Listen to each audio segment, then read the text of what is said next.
Hello friends, कैसे हो आप लोग। Welcome to our channel let's learn from home. ये हमारा फिफ्थ लेक्चर है ये फर्स्ट यूनिट का हमारा ये लास्ट टॉपिक है। ठीक है, problems of adolescence and in India. तो हमने नीड्स देख चुका था, हम लोगों ने नीड्स देख लिया था। और आज हम लोग problems of adolescence in India देखेंगे। ठीक है, क्या क्या प्रॉब्लम्स है, यानी एक वर्ल्ड वाइड प्रॉब्लम है। आप इसको इंडिया के साथ कंपेयर कर सकते हो कि हर जगह ये प्रॉब्लम्स है। ठीक है, तो आप इसको मान के चलो कि ये इंडिया का प्रॉब्लम्स है। ठीक है, अगर आपको लिखने आएगा कि discuss about the problems of adolescence in India, तो आप ये सब पॉइंट लिख सकते हो क्योंकि ये हर जगह की प्रॉब्लम्स है। ठीक है, तो और अगर ये लास्ट यूनिट है, तो अगर आप लोग को इसकी पीडीएफ चाहिए, पीडीएफ फॉर्म में इसके नोट्स चाहिए, तो आप एक बार टेलीग्राम में, हमारा टेलीग्राम चैनल है लेट्स लर्न फ्रॉम होम, वहाँ आप सब्सक्राइब मतलब वहाँ ज्वाइन कर सकते हो और मैं आपको वहाँ ये पीडीएफ प्रोवाइड करा दूँगा। तो स्टार्ट करते हैं हमारा lecture. Most problems of adolescence are due to failure in understanding the anatomical, morphological and psychological change expected during adolescence. यानी अब इस यानी जो चेंजेस हम लोग देखते हैं, एनाटॉमिकल चेंज, मॉर्फोलॉजिकल चेंज और साइकोलॉजिकल चेंज जो ड्यूरिंग एडोलेसेंस पीरियड जो देखते हैं, अगर उसमें कुछ फेलियर्स आने लगते हैं तो हमारा ये प्रॉब्लम जनरेट होता है एडोलेसेंस पीरियड में। ठीक है, तो अब देखते हैं क्या क्या प्रॉब्लम्स होता है। This problems are this mainly happens due to, यानी ये किस किस कारण से होता है, तो वो देखते हैं क्या क्या कारण से होता है। Misleading and misguiding parents, misleading and misguiding parents के कारण होता है teachers, friends, brother, sister, ignorance of elders, half informed or ill informed friends, brother, sister, wrongly messaged, depicted through TV serials, advertisement, and films. Publications carrying particularly of full false informed information, यानी publication के द्वारा जो particular में थोड़ा बहुत गलत या fully wrong information जो दिया जाता है, उसके भी थ्रू हम लोग को इसके ये प्रॉब्लम्स झेलना पड़ता है। ठीक है, यानी एडोलेसेंस को झेलना पड़ता है। यानी उन लोग को जो अभी एडोलेसेंस एक पीरियड होता है जब आप एक इमोशंस को बिल्डअप कर रहे होते हो अपने माइंड में। आप उस चीज़ को रियलाइज़ करो अपने समय में, अगर आप एडोलेसेंस पीरियड में थे तो आपने किस चीज़ किस किस मिसलीडिंग, आप अपने लाइफ को किस पाथ पे ले गए हो, या फिर किस गलत इन्फॉर्मेशन के कारण आपने कुछ मिसलीड किया, अपने अपने पाथ से भटक गए, या फिर आप जो चाह रहे थे वो ना हो पाया हो, या फिर बाद में आपको पता चला हो कि वो चीज़ तो गलत थी जो मैं कर रहा था।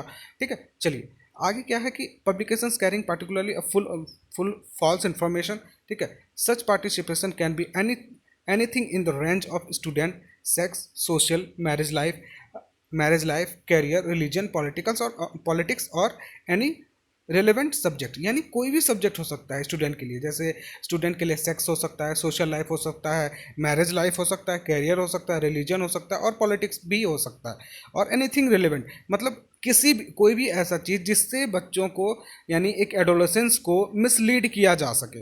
ये एक मिसलीडिंग टॉपिक्स है जिसके थ्रू मिसलीड किया जा सकता है। ठीक है, एवरी एडोलेसेंस बॉय और girl is a prone to such expose, मतलब हर कोई, चाहे वो बॉय है या गर्ल है, वो प्रोन है, मतलब वो वर्नरेबल है, वो उस रेंज में आता है। ठीक है, वो उस चीज़ को मतलब समझ नहीं पाएगा और उस रेंज में आ जाएगा और अपने आप को मिसलीड कर लेगा। यानी वो प्रॉब्लम्स के रेंज में आ जाएंगे कि एडोलेसेंस के साथ प्रॉब्लम्स क्या क्या हो रहा है। ठीक है, अब आते हैं मॉर्फोलॉजिकल डेवलपमेंट प्रॉब्लम्स, यानी एक फिजिकल प्रॉब्लम्स होता है जो हर किसी के साथ मतलब आप लोग को देखने मिलता है। जैसे वो एक बायोलॉजिकल प्रॉब्लम्स है, इसको आप बायोलॉजिकल प्रॉब्लम्स भी कह सकते हो या फिजिकल प्रॉब्लम्स भी कह सकते हो। ठीक है, देखते हैं क्या क्या। Over growth of hair, under growth of hair. ठीक है, over growth of hair, under growth of hair, overweight and underweight, skin color problems, facial deformities, pimples, limbs deformities, abnormal growth of genitals and breasts, physical, psychological problems, mis misconceptions about sexual feelings or sex related issues। ठीक है, attraction towards opposite sex.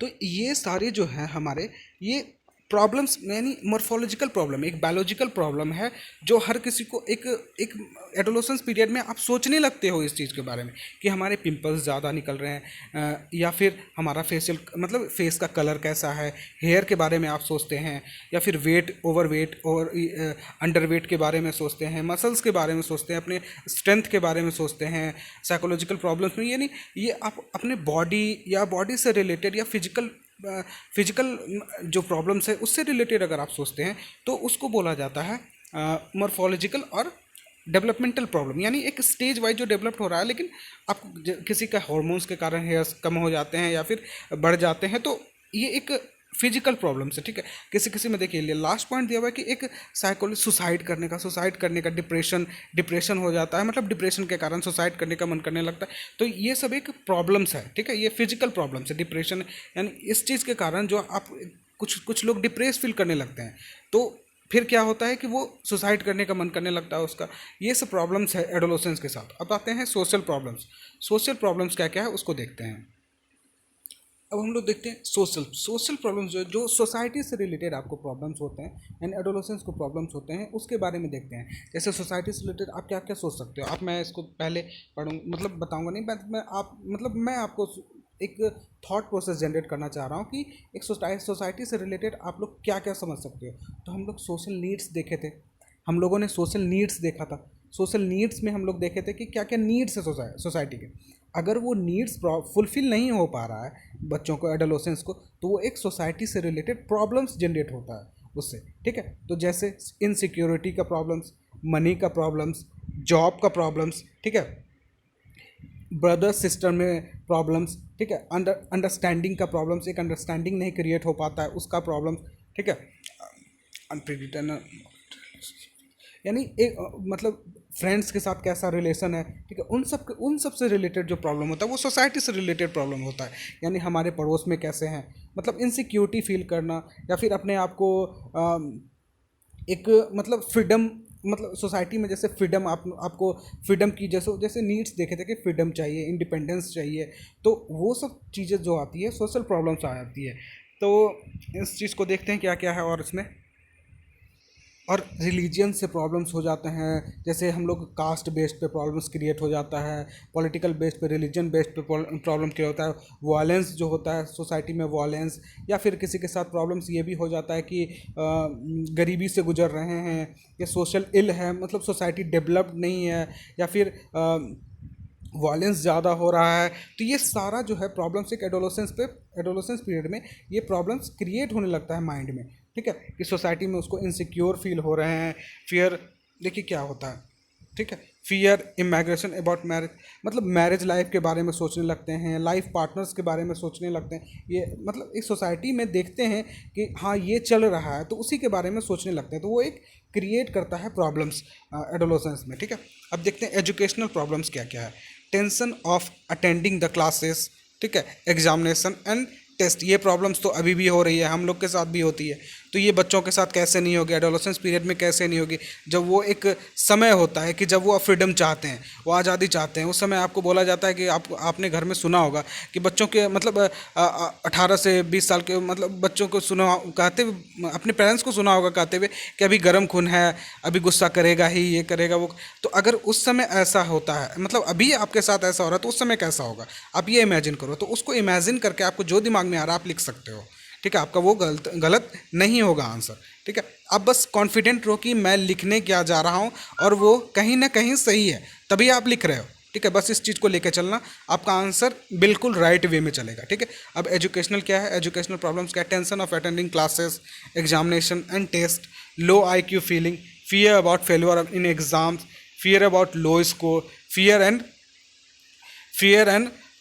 Concern about the failure career, misconcern about teacher, मतलब fear, मतलब ये सब आप देख रहे हो कि ये सब चीज़ से आप गुजर रहे हो। लो IQ फीलिंग कि मैं कमज़ोर हूँ पढ़ने में, अबाउट फेल, यहाँ में फेल हो जाऊँगा, लो स्कोर आएगा, यानी करियर का क्या टेंशन है, मिसलीडिंग अबाउट टीचर्स के बारे में मिसकंसेप्शन आप क्रिएट करते हो अपने अंदर, ठीक है। अब देखते हैं हम लोग को सजेशंस क्या क्या दिया हुआ है। तो अब हमने क्या क्या डील किया, देखा कि प्रॉब्लम्स क्या क्या थे, problems of adolescence in India, तो उसके बारे में थोड़ा सा अगर आपको पूछा जाए क्वेश्चन कि discuss about the problems of adolescence in India. तो आप पहले इंट्रो दोगे।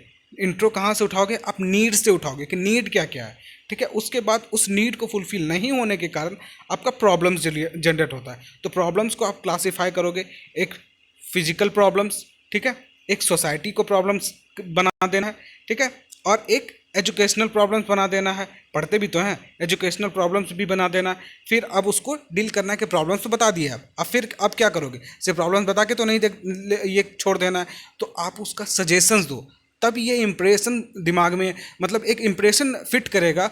जो आपको आपके कॉपी चेक करते हैं उसके दिमाग में एक इम्प्रेशन फिट करेगा कि बच्चा ने डील किया है, इंट्रोडक्शन भी डील किया है, प्रॉब्लम्स भी डील किया है, उसके बाद फिर सजेशंस भी डील किया है। उसके बाद फिर क्या आपका पार्ट बचता है? मैंने आपको आंसर राइटिंग सेक्शन में बताया कि conclusion. Conclusion is the most important part of your answer. Conclusion आप मिस नहीं कर सकते हो, ठीक है। कंक्लूजन आपके पास अगर समय नहीं है, आप लास्ट में भी, मतलब आपके पास देख रहे हो कि आप क्वेश्चन अटेम्प्ट पूरा नहीं कर सकते हो, ठीक है, आप आधा पेज लिखना, बट कंक्लूजन हेडिंग डाल के आप उसको, यानी 30 सेकेंड आप जरूर, चाहे आपके पास 3 मिनट बचे होंगे तो उसमें आधा मिनट आप कंक्लूजन पे जरूर देना, चाहे कोई भी क्वेश्चन हो, ठीक है। चलिए देखते हैं सजेशंस क्या है।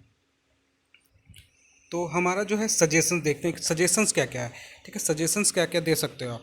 तो आप एक समझना कि प्रॉब्लम्स क्या क्या था। पहले आप अगर क्वेश्चन डील करते हो तो आप एक चीज़ हमेशा याद रखना कि अगर आप प्रॉब्लम्स जान रहे हो तो आप सजेशंस उसको आप अच्छे से डील कर सकते हो। अगर आप प्रॉब्लम समझ रहे हो तो आपको सजेशंस लिखने में आपको प्रॉब्लम नहीं आएगी। तो इसमें क्या कहा गया है कि सजेशंस क्या क्या था? जो जो आपको प्रॉब्लम्स दिख रहा है उसको आप सजेशन में कन्वर्ट कर दो। जैसे कि बच्चों को टीचर्स को अच्छे से गाइड करना चाहिए, सोसाइटी को अच्छे से गाइड करना चाहिए उस सिचुएशन में, उस प्रॉब्लम्स में, यानी उस पीरियड में, यानी बच्चों को समझना चाहिए, बच्चों जैसे पेरेंट्स को बच्चों से बात करनी चाहिए, यानी उसको अब इसमें रोल आ जाता है, सबसे बड़ा रोल आता है फैमिली का। इसमें सजेशंस में आप फैमिली को इन्वॉल्व कर सकते हो कि फैमिली को अच्छे से ट्रीट करना चाहिए बच्चों को। फिर आ जाता है स्कूल का, स्कूल को समझाना चाहिए, एजुकेट करना चाहिए, ये मतलब। और फिर सोसाइटी का, जैसे आप समझ सकते हो अभी के सिचुएशन में, आप एक एग्जांपल ले लो, जैसे सेक्स एजुकेशन। सेक्स एजुकेशन जो मतलब एक संकुचित संकुचित बंद है, एक तरह से आप कह सकते हो कि ये सेक्स एजुकेशन एक संकुचित सब्जेक्ट है, यानी एक कंप्रेस्ड सब्जेक्ट है हमारे सोसाइटी में ये। लेकिन और इससे बहुत सारे प्रॉब्लम्स क्रिएट हो रहे हैं। आप आगे जाके देखोगे, मैं इसी लेक्चर में डील कर रहा हूँ कि प्रॉब्लम्स और क्या क्या प्रॉब्लम्स है। तो आप इस चीज़ को, मतलब आप समझ सकते हो कि खुल के बात नहीं करते हैं बच्चे। ये हमारे साथ भी हुआ है, आप लोगों के साथ भी हो रहा है, और होता रहा, मतलब हो रहा है, अभी भी हो रहा होगा, या फिर अभी बच्चों के साथ हो रहा है। तो वो बात नहीं करना चाहते हैं इस चीज़ को लेके। तो एक एक मतलब हम कह सकते हैं कि एक खुला माइंड जब तक नहीं रहेगा, एक ओपन माइंडेड पर्सन, एक open minded family, open minded school, open minded हमारा सोसाइटी अगर नहीं रहेगा तो ये प्रॉब्लम्स हमेशा आती रहेगी। तो इस चीज़ को, प्रॉब्लम्स को सुधारना है, ठीक है। गाइडेंस अच्छी होनी चाहिए। और कुछ कुछ प्रॉब्लम्स होते हैं जैसे उसमें मेडिकल ट्रीटमेंट की ज़रूरत होती है बच्चों में, बहुत सारे आपने आपने देखा होगा या फिर सुना होगा कि इसमें साइकेट्रिस्ट का मतलब मेडिकल ट्रीटमेंट ज़रूरत होती है, ठीक है। तो आगे देखते हैं क्या क्या है। और हम देखते हैं, अब आगे पढ़ते हैं। ये हमारा नीड, मतलब आप इसको डील कर सकते हो। सजेशंस आपके दिमाग में जो जो आ रहा है, सजेशंस के आप एडोलेसेंस के समय में थे, और अगर ये चीज़ नहीं, अगर होता आपके साथ, तो अगर अगर आपके साथ होता, आप इस चीज़ को लेकर चलना कि आप एडोलेसेंस पीरियड में हो, ठीक है। आंसर लिखने बैठो तो आप ये समझना कि आप एडोलेसेंस पीरियड में हो और आपके साथ क्या क्या प्रॉब्लम हो रहा है, और फिर अपने आप को अभी से रिलेट करना कि अगर ये चीज़ नहीं होता हमारे साथ, अगर ये चीज़ गाइडेंस मिलता हमारे हमको, तो हम ये चीज़ से वंचित रहते, यानी ये चीज़ हम नहीं करते, या फिर इस प्रॉब्लम्स में नहीं रहते। तो इस चीज़ को आप फॉलो करते जाना और आपका आंसर क्रिएट होते जाएगा। यह आपका दिमाग का खेल है कि आप किस तरह लिख सकते हो, ठीक है। और छोटा छोटा पॉइंट लिखना है, छोटा छोटा, यानी जो भी प्रॉब्लम्स आ रहा है उसको 3 लाइन में देखो। मेरा पॉइंट देखो, आप पॉइंट आप ऑब्जर्व करो कि मेरा छोटा छोटा पॉइंट होता है। ये नहीं कि आधा पेज में लिख दिए और ये कर, मतलब आप, हम लिख भी रहे हैं आधा पेज में लेकिन पॉइंट वाइज लिख रहे हैं। तो आप क्रिएट कर रहे हो, टीचर जो चेक कर रहे हैं कॉपी कि मैंने डील किया है अच्छे से, ठीक है। आप ये माइंड सेट कर रहे हो टीचर के, तो वो अच्छे मार्क्स देंगे। अब एक इम्पॉर्टेंट टॉपिक है एडोलोसेंस प्रेगनेंसी इन इंडिया। अभी एक चीज़ और है जो मैं आपके साथ शेयर करना चाहता हूँ, और आप इसको अगर क्वेश्चन मतलब आंसर में आप इंक्लूड करो तो आपका आंसर बहुत ज़्यादा अच्छा होगा और बहुत अच्छा इंप्रेशन डालेगा आपके टीचर्स पे, या जो भी आप असाइनमेंट बनाते हो या फिर जो भी करते हो आप एग्ज़ाम में अगर इसको भी डील करोगे तो बहुत अच्छा इंप्रेशन पड़ेगा आपके कॉपी चेकिंग करने वालों पे, ठीक है। Adolescent pregnancy in India, it is also it is also the major problem in India. ये एक बहुत बड़ा प्रॉब्लम है हमारे देश में। 4 million adolescent girls age between 15 to 19 year gives birth every year in India. यानी 4 मिलियन एडोलोसेंट गर्ल जो एज बिटवीन 15 to 19 हैं, वो मतलब चाइल्ड बर्थ मतलब एक प्रेग्नेंट है और बर्थ दे रहे हैं, मतलब चाइल्ड को जन्म दे रहे हैं, ठीक है। तो आप ये समझ सकते हो कि ये एक कितना बड़ा प्रॉब्लम है। जो एज बिटवीन 15 to 19 है वो बर्थ दे रहे हैं एक चाइल्ड को, जो एक जो एज आप जो कह सकते हो कि एज नहीं है ये, जिसके मतलब आप संभाल नहीं सक रहे हो, संभाल नहीं सकते हो बच्चों को। तो अब उस एज में 4 मिलियन लोग इंडिया में ये बर्थ हो रहा है बच्चों का। ये एक बहुत बड़ा प्रॉब्लम है जो मतलब बहुत कम लोग समझ पाते हैं इसको कि क्यों क्यों ये प्रॉब्लम है। क्योंकि एजुकेशन के कारण, हमारे सोसाइटी के कारण, सेक्स एजुकेशन के कारण ये सारा प्रॉब्लम्स जो है, जो हम लोग डील कर रहे थे अभी प्रॉब्लम्स, ये सारा आपको इस डाटा में आपको दिख रहा होगा कि ये कितना बड़ा प्रॉब्लम है। जो 4 million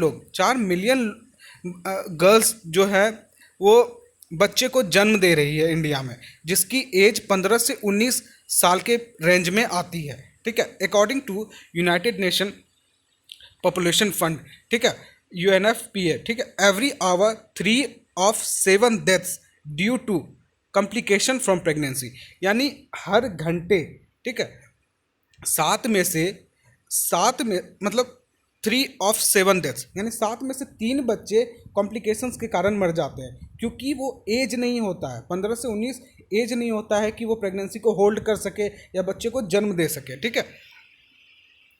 child bearing and unsafe abortion occur among girls and women's age between 15 to 24 year. The UNFPA reports it. यानी इसके कहा जा रहा है कि 15 से 24 ईयर के बीच में जो एबॉर्शन का जो रेशियो है वो बहुत ज़्यादा बढ़ जा रहा है, ठीक है। क्यों? क्योंकि इल एजुकेशन के कारण, फॉल्स इंफॉर्मेशन के कारण, यानी अनएजुकेटेड मतलब एजुकेशन की कमी के कारण ये सारा एक प्रॉब्लम्स है जो आपको एक डाटा यानी आपको बता रहा है कि आप एक सही डायरेक्शन में नहीं जा रहे हो। यानी आप कुछ चीज़ें को आप छुपाने के कारण, बहुत सारे कुछ चीज़ों को आप खुल के सामने नहीं आने देने के कारण आप बहुत सारे लोगों को, आप बहुत सारे गर्ल्स को या फिर बच्चों को आप दांव पे लगा दे रहे हो, ठीक है। और adolescence pregnancy continue to be an important social issue नहीं है, यानी एक सोशल इशू है ये। मतलब एडोलोसेंस प्रेगनेंसी को आप सोशल इशू की तरह देख सकते हो। यानी बात नहीं करना चाहते हैं लोग, अगर कोई एडोलोसेंट प्रेग्नेंट है तो बात नहीं करना चाहेंगे, या फिर एक चाइल्ड मैरिज भी एक कारण है। चाइल्ड मैरिज तो पहले से था और इसको हटाया गया, लेकिन अभी तक भी आप बहुत सारे क्षेत्र में देखोगे, जैसे राजस्थान में, बिहार में, बहुत सारे में देखोगे कि अभी भी चाइल्ड मैरिज जो है अभी भी हो रहे हैं, और उसके कारण बहुत जाने दांव पे लगी हुई है, ठीक है। चलिए अब देखते हैं कॉजेज़ क्या क्या है ये जो है एडोलोसेंट प्रेगनेंसी इन इंडिया में, कॉजेज़ क्या क्या है। तो आपने प्रॉब्लम्स देखा कैसे कैसे क्या है, तो आपको कॉजेज़ आपको पता होगा क्या क्या है, ठीक है। बस एक फॉर्मेट तैयार करना है कि क्या क्या कॉजेज़ है उसको लिखने के लिए, ठीक है। अगर आप इसको डील करते हो तो बहुत अच्छा एक तरह से एक अंडरस्टैंडिंग क्रिएट होता है और आप उसको डील कर सकते हो कि कॉजेज़ क्या क्या है, ठीक है। देखते हैं क्या क्या कॉजेज़ है।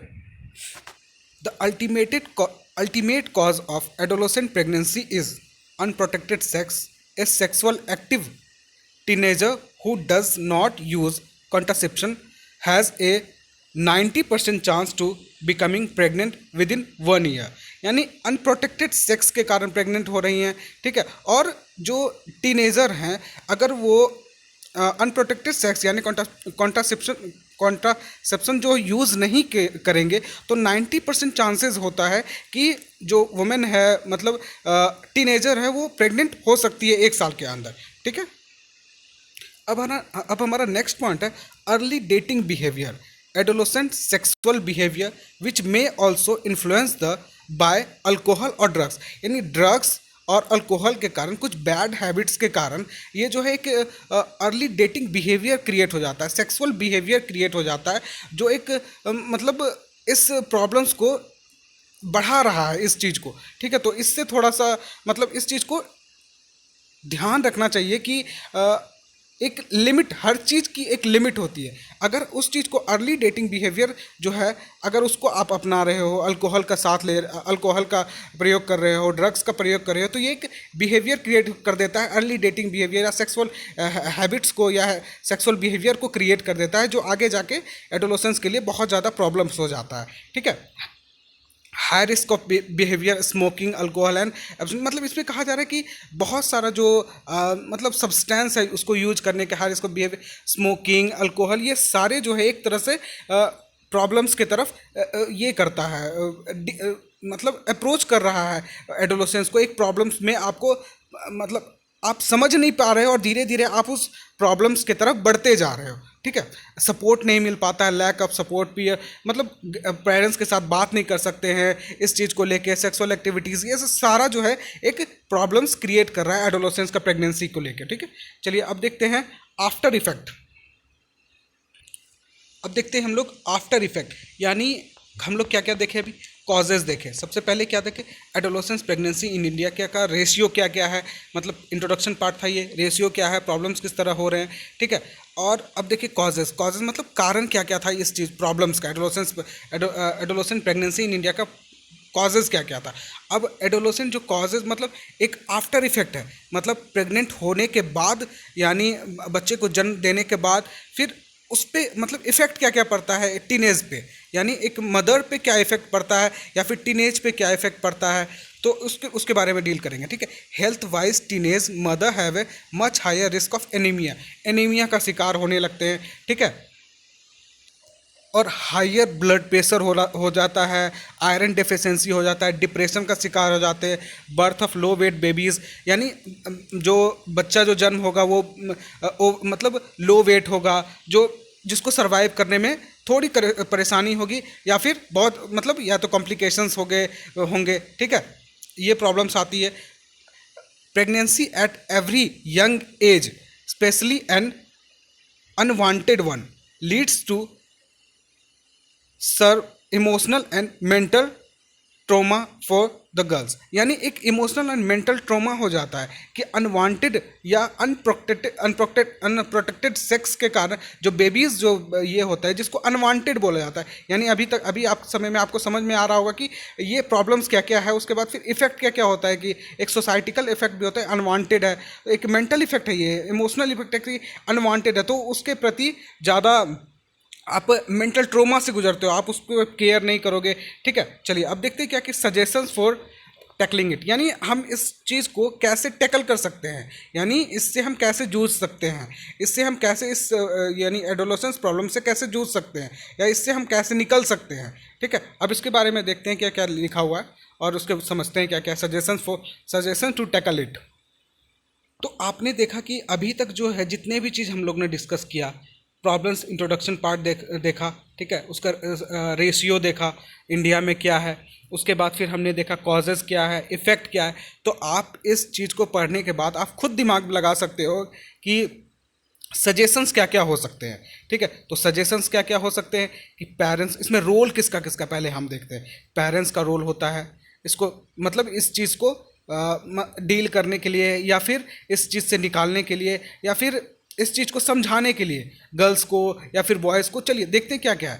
पेरेंट्स का रोल है, स्कूल का रोल है, सोशल वर्कर्स का, मतलब हर किसी का रोल है इस चीज़ में सपोर्ट करने के लिए। ठीक है। यानी हर चीज़ को हर कोई इसमें सपोर्ट करे, एजुकेशन को बिल्डअप करे। यानी पेरेंट्स और टीनेजर जब बच्चे टीन एज में रहते हैं तो पेरेंट्स को एक फ्रेंड की तरह बिहेव करने के लिए, हर प्रॉब्लम्स डिस्कस करने के लिए, हर चीज़ जो भी उसके साथ घट रही है उस आज मतलब वो बताए। ठीक है। Government should government should plan to make a sex education compulsory at both primary and secondary school level. यानी एक इनिशियल स्टेज से शुरू करना चाहिए। गवर्नमेंट का भी इसमें रोल होना चाहिए कि गवर्नमेंट जो है एक प्राइमरी और सेकेंडरी एजुकेशन से ही स्टार्ट कर दे सेक्स एजुकेशन के बारे में, एक अवधारणा क्रिएट करे कि हाँ ये एक प्रॉब्लम्स है, एक नीड है सोसाइटी का, लेकिन हर किसी का नीड है, लेकिन उसके एक लिमिटेशंस है जो आपको समझने की ज़रूरत है। यानी आप उस चीज़ के कारण sex education, lack of sex education के कारण आप आगे जाके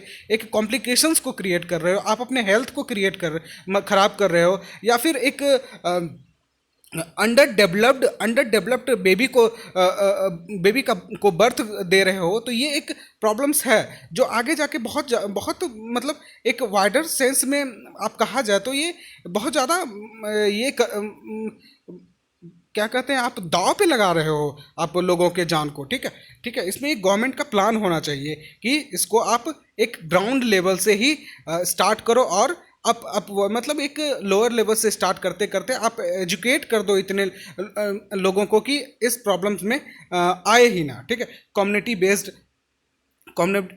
based and college linked chain can reduce pregnancy rate. यानी कम्युनिटी बेस्ड, यानी कम्युनिटी का रोल होता है, कॉलेज का रोल होता है कि इस चीज़ को टैकल करे, इस चीज़ को संभाले। ठीक है, अब आते हैं क्या है नेक्स्ट पॉइंट।